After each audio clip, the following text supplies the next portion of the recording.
I scowl with frustration at myself in the mirror. Damn my hair. It just won't behave, and damn Catherine Kavanagh for being hell and subjecting me to this ordeal. I should be studying for my final exams, which are next week, yet here I am trying to brush my hair into submission. I must not sleep with it wet. I must not sleep with it wet. Reciting this mantra several times, I attempt once more to bring it under control with the brush. I roll my eyes in exasperation and gaze at the pale, brown-haired girl with blue eyes too big for her face staring back at me, and give up. My only option is to restrain my wayward hair in a ponytail and hope that I look semi-presentable. Kate is my roommate, and she has chosen today of all days to succumb to the flu. Therefore, she cannot attend the interview she's arranged to do with some mega industrialist tycoon I've never heard of for the student newspaper. I have been volunteered. I have final exams to cram for, one essay to finish, and I'm supposed to be working this afternoon. But no, today I have to drive 165 miles to downtown Seattle in order to meet the enigmatic CEO of Gray Enterprises Holdings Incorporated.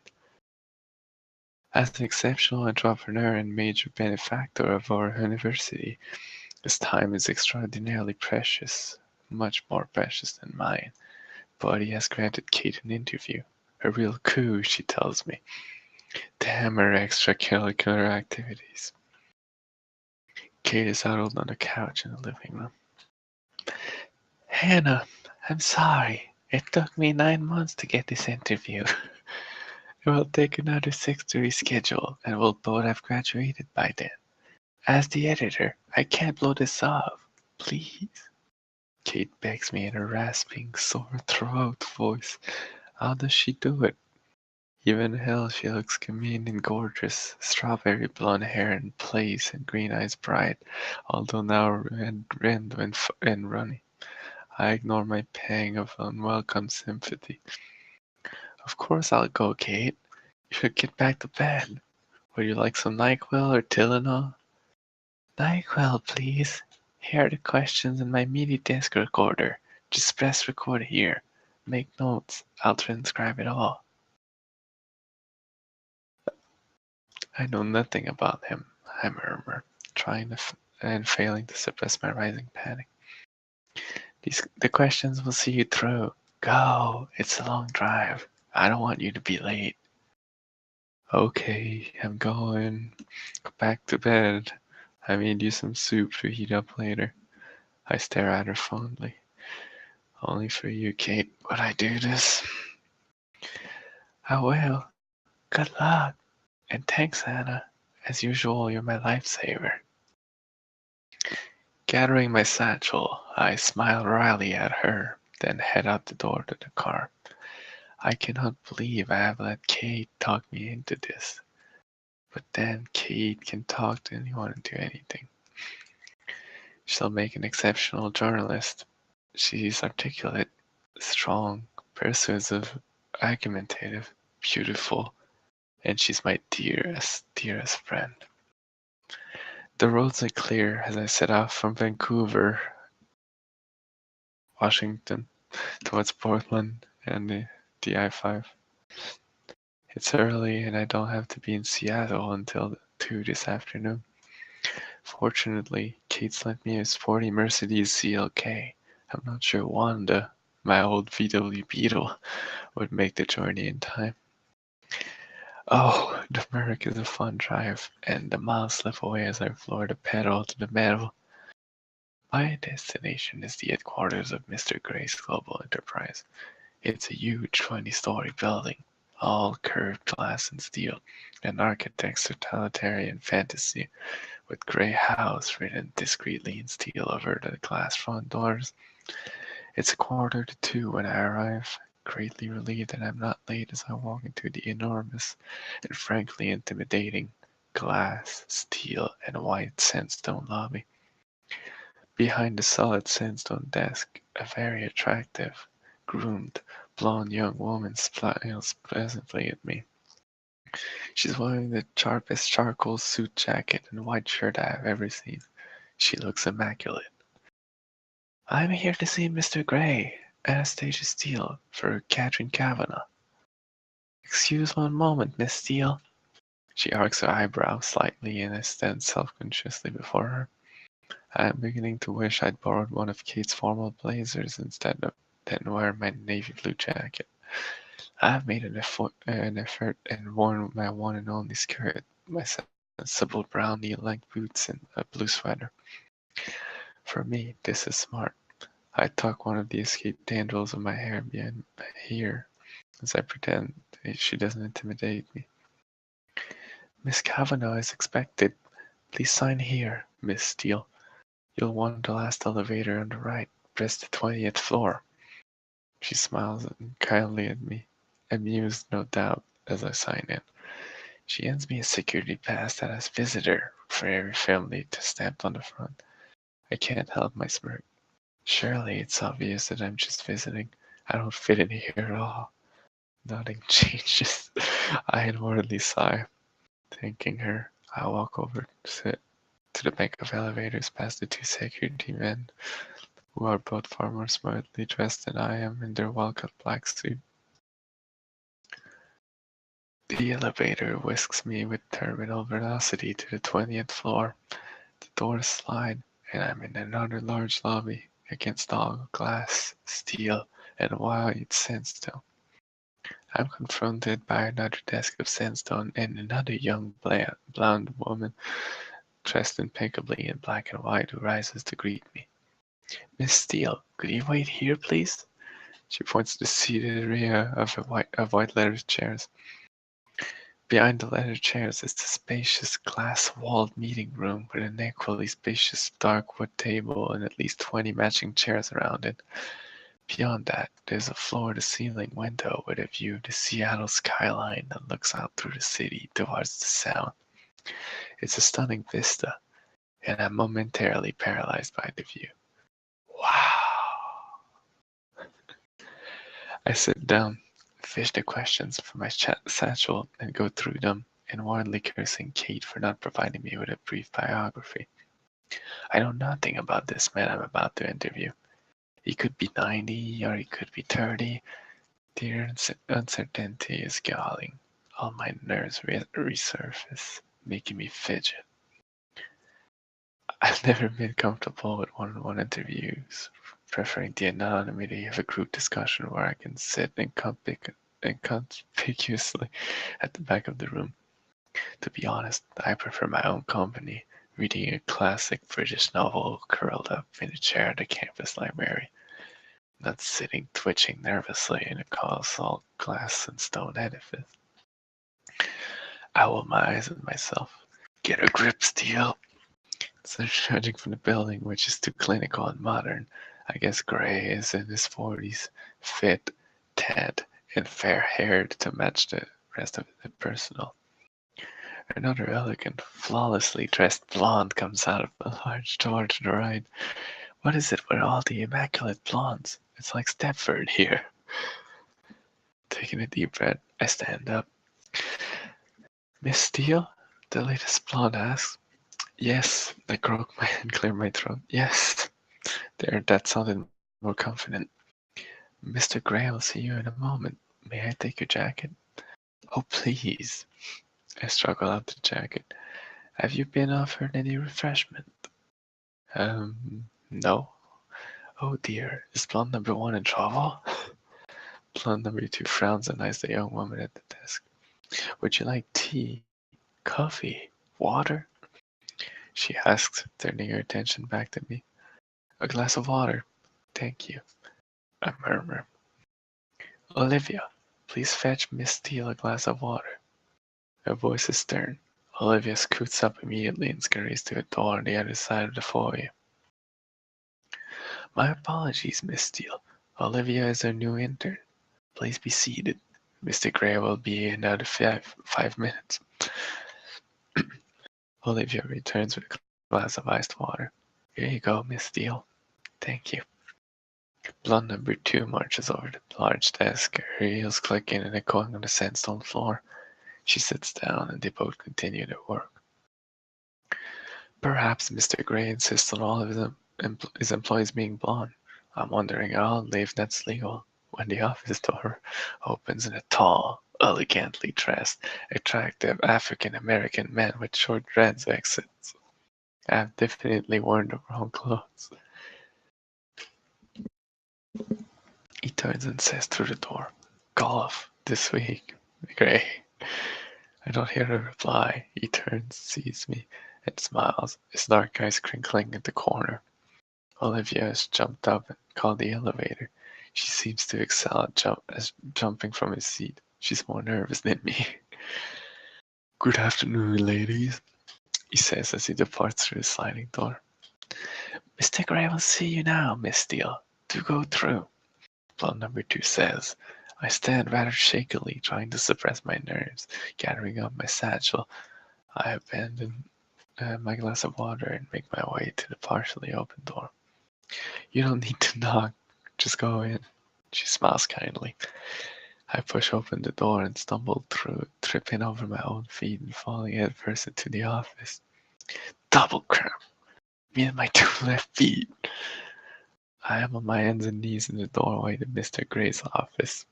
Gentle hands are around me, helping me to stand. I am so embarrassed by my clumsiness. I have to still myself to glance up. Holy cow! He's so young. "Miss Kavanagh?" He extended a long finger hand to me once I'm upright. "I'm Christian Grey. Are you all right? Would you like to sit?" So young and attractive. Very attractive. He's tall, dressed in a fine gray suit, white shirt, and black tie, with unruly dark copper-colored hair and intense, bright gray eyes that regard me shrewdly. It takes a moment for me to find my voice. Actually," I mutter, "if this guy is over 30, then I'm a monkey's uncle." In a daze, I place my hand in his and we shake.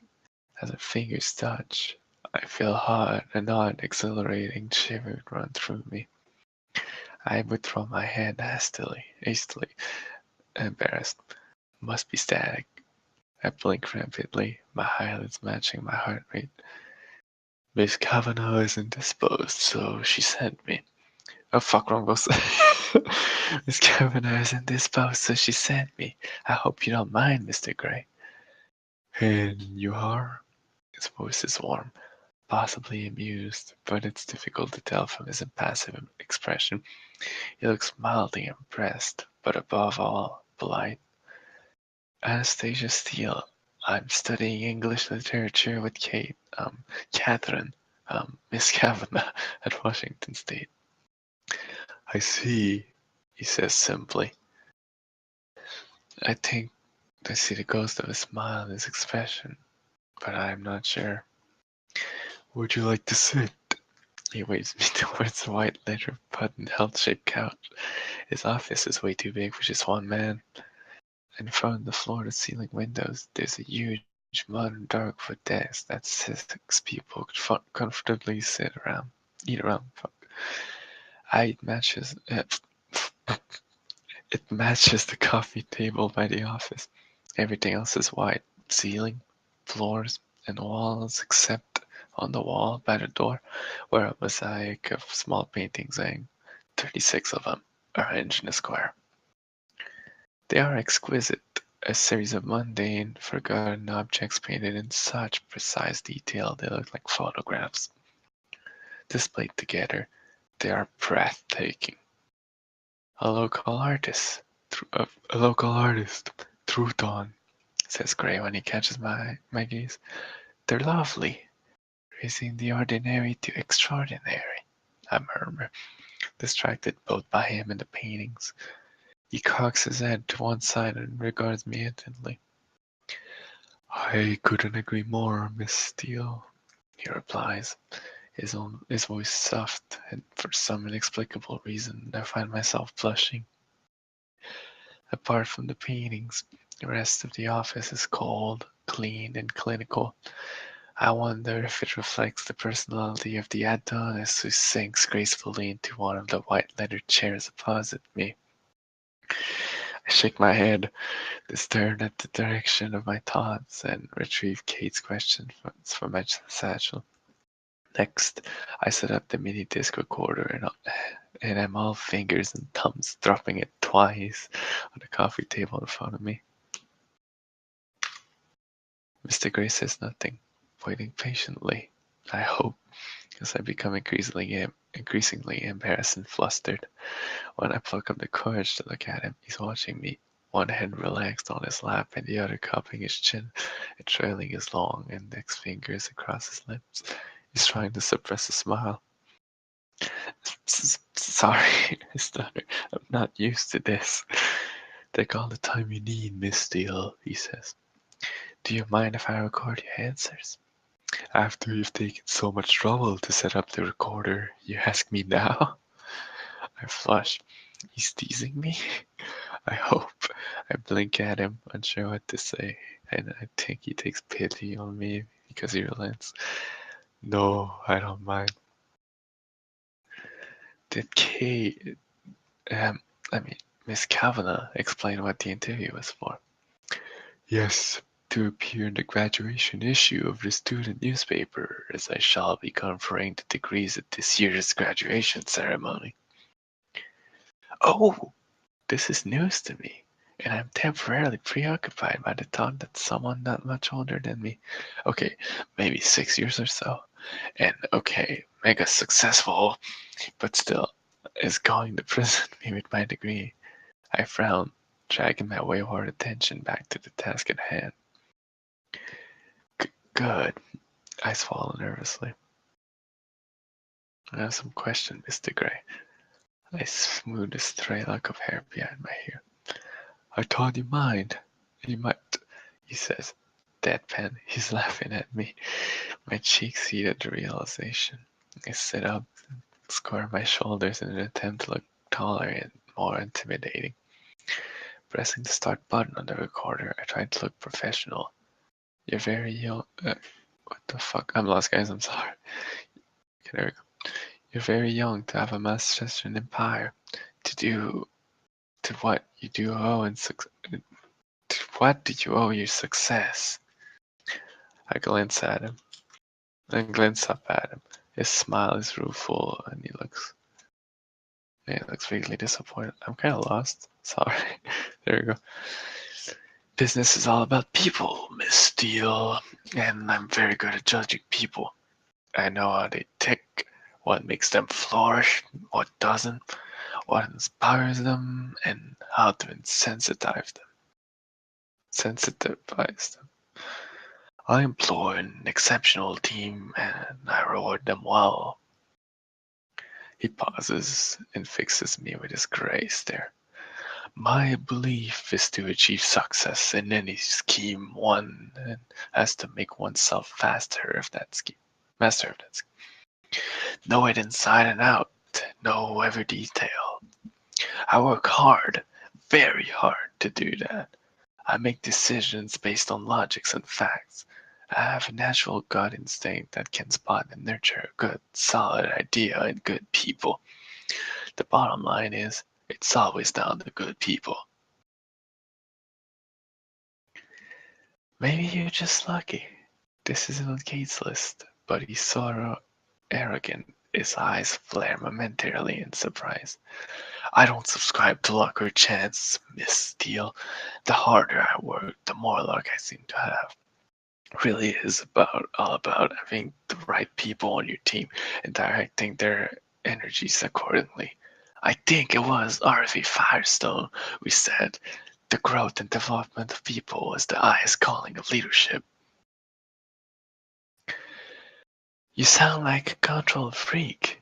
The words are out of my mouth before I can stop them. Oh, I exercise control in all things, Miss Steele, he says without a trace of humor in his smile. I look at him and he holds my gaze steadily, impassive. My heartbeat quickens and my face flushes again. Why does he have such an unnerving effect on me? His overwhelming good looks, maybe. The way his eyes blaze at me. The way he strokes his index finger against his lower lip. I wish he'd stop doing that. Besides, immense power is acquired by assuring yourself in your secret reveries that you were born to control things. He continues, his voice soft. Do you feel that you have immense power? Control freak. I employ over 40,000 people, Miss Steele. That gives me a certain sense of responsibility. Power, if you will. If I were to decide I was no longer interested in the telecommunications business and sell up, 20,000 people would struggle to make their mortgage payments after a month or so. My mouth drops open. I am staggered by his lack of humility. Don't you have a board to answer to? I ask, disgusted. I own my company. I don't have to answer to a board. He raises an eyebrow at me. I flush. Of course, I would know this if I had done some research. But holy crap, he's so arrogant. I change tack.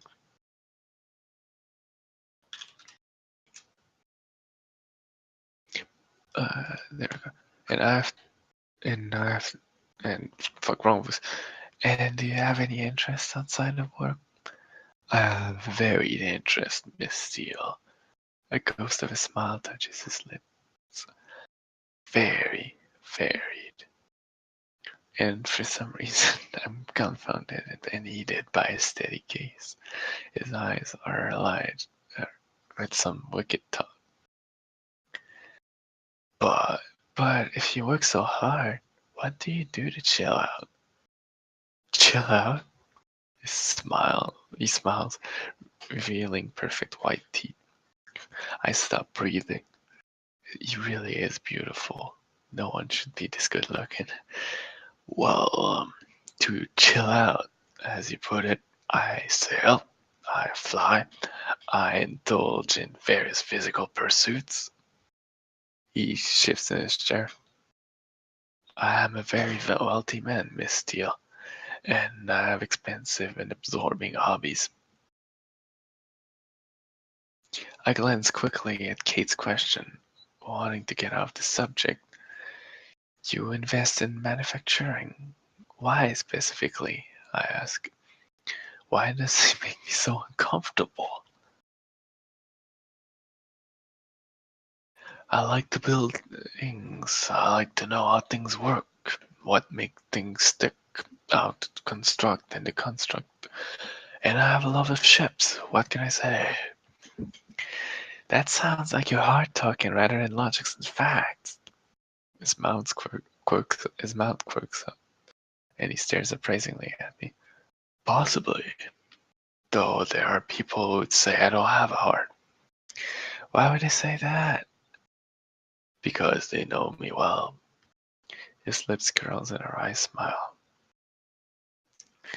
Would your friend say you're easy to get to know? And I regret the question as soon as I say it. It's not on Kate's list.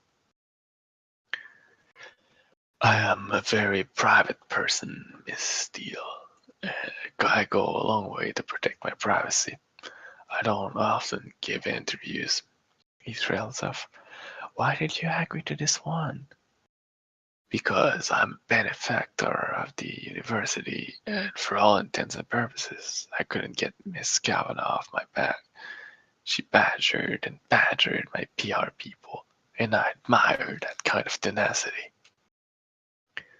I know how teenagers it can be. That's why I'm sitting here squirming uncomfortably under his penetrating gaze when I should be studying for my exams. You also invest in farming technologies. Why are you so interested in this area? We can't get money, Miss Steele, and there are too many people on this planet who don't have enough to eat.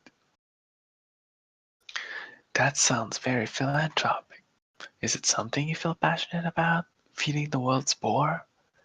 He shrugs, very noncommittal. It's shrewd business, he murmurs. though I think he's being disingenuous. It doesn't make sense. Feeding the world's poor? I can't see the financial benefits of this, only the virtue of the idea. I glanced at the next question, confused by his attitude. Do you have a philosophy? If so, what is it? I don't have a philosophy as such. Maybe a guiding principle. Carnegie's. A man who acquires the ability to take full possession of his own mind may take possession of anything else to which he is justly entitled. I am singular, driven. I like control of myself and those around me.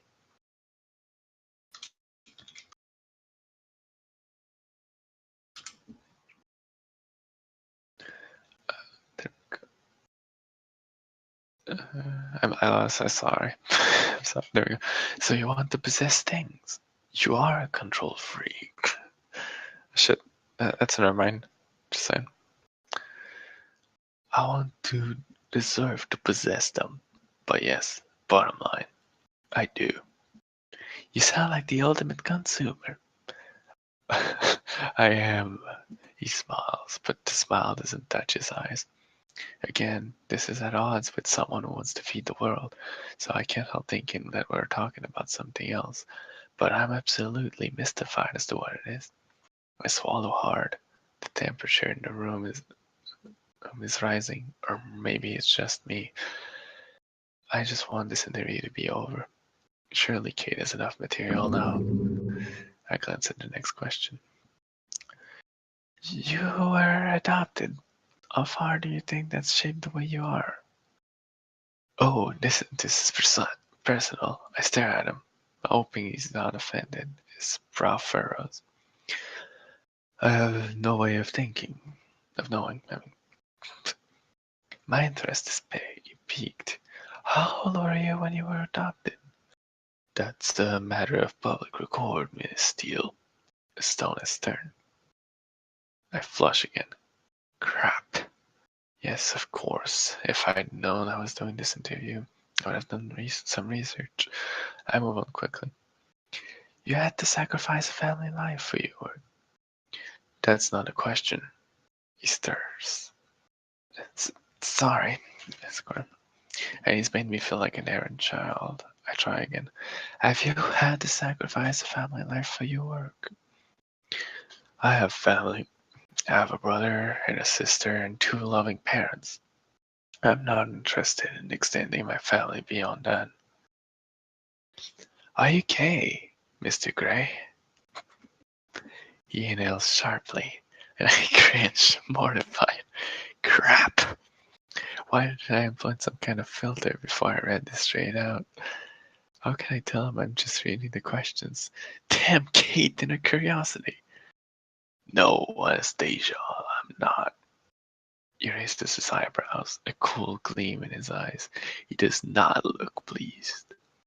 I apologize. It's written here. It's the first time you said my name. My heartbeat has accelerated, and my cheeks are eating up again. Nervously, I listened. I listened there. I tuck my listen there behind my ear. Fuck. He cocks his head to one side. These aren't your own questions. The blood drains from my head. Oh no.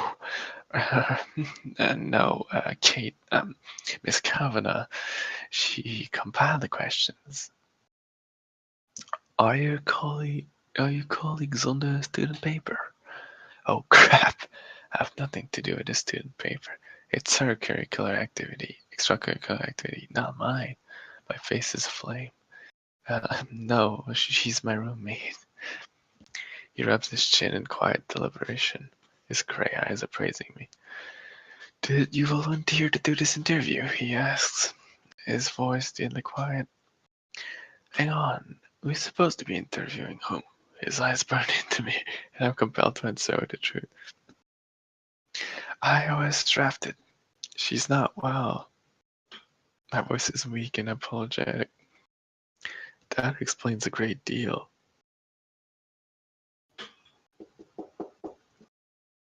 There's a knock at the door. And and blonde number 2 enters. Mr. Gray, forgive me for interrupting, but your next meeting is in 2 minutes. We're not finished here, Andrea. Please cancel my next meeting. Andrea hesitates, gaping at him. She appears lost. He turns his head slowly to face her, and raises his eyebrows. She flushes bright pink. Oh God, it's not just me. Very well, Mr. Gray, she mutters, then exits. He frowns and turns his attention back to me. Where were we, Miss Steele? Oh, we're back to Miss Steele now. I want to know about you. I want, if that's only fair. His gray eyes are alight with curiosity. Double crap. Oh shit, that was it. Where's he going with his? With this? Where's he going with this? He places his eyebrows on the arms of the chair and steeples his fingers in front of his mouth. His mouth is very distracting. I swallow. There's not much to know, I say, flushing again. What are your plans after you graduate? I shrug, drawn by my interest. Come to Seattle with Kate, find a place, find a job. I haven't really thought beyond my finals. I haven't made my plans, Miss Gray. I just need to get through my final exams, which I should be studying for now rather than sitting in your palatial, swanky, sterile office, feeling uncomfortable under your penetrating gaze. We're on an excellent internship program here, he says quietly. I raise my eyebrows in surprise. Is he offering me a job? Oh, I'll bear that in mind, I murmur, completely confounded. Though I'm not sure I'd fit in here. Oh no, I'm musing out loud again. Why do you say that? Why do you say that? He cocks his head to one side, intrigued, a hint of a smile playing on his lips. It's obvious, isn't it? I'm an uncoordinated scruffy, and I'm not a blonde. Not to me, he murmurs. His gaze is intense, all humor gone, and strange muscles deep in my belly clench suddenly. I tear my eyes away from his crudity and stare blindly down at my nut fingers. What's going on? I have to go now. I'll lean forward to retrieve the recorder. Would you like me to show you around? He asks. I'm sure you're far too busy, Mr. Gray, and I do have a long drive. You're driving back to WSU in Vancouver? He sounds surprised, anxious even. He glances out of the window. It's begun to rain. Well, you'd better drive carefully. The tone is stern, authoritative. Why should he care? Did you get everything you need? He asks. Yes, sir, I reply, packing the recorder into my satchel. His eyes narrow speculatively. Thanks for the interview, Mr. Gray. The pleasure has been all mine, he says, polite as ever. As I rise, he stands and holds out his hand. Until we meet again, Miss Steele. And it sounds like a challenge or a threat. I'm not sure which. I frown. Will we ever meet again? I shake his head once more, astounded that my odd current between us, that odd current between us is still there. It must be my nerves. Mr. Gray, I nod at him, moving with lithe, athletic grace to the door. He opens it wide. Just ensuring you make it through the door, Miss Steele. He gives me a small smile. Obviously, he's referring to my earlier, less than elegant entry into his office. I flush. That's very considerate, Mr. Gray. I snap, and his smile widens. I'm glad you find me entertaining. I glower inwardly, walking into the foyer. I'm surprised when he follows me out. Andrea and Olivia both look up, equally surprised. Did you have a coat? Gray asks. Yes. Olivia leaps up and retrieves my jacket, which Gray takes from her before he can hand it to me. He holds it up, exhaustion, and feeling ridiculously self-conscious, I shrug it on. Gray places his hands for a moment on my shoulders. I gasp at the contact. If he notices my reaction, he gives nothing away. His long index finger presses the button summoning the elevator, and we stand waiting. Awkwardly on my part, coolly self-possessed on his. The doors open, and I hurry and desperate to escape. I really need to get out of here. When I turn to look at him, he's leaning against the doorway beside the elevator with one hand on the wall. He really is very, very good looking. It's distracting. His burning gray eyes gaze at me. Anastasia, he says as a farewell. Christian, I reply, and mercifully, the doors close. And that was it.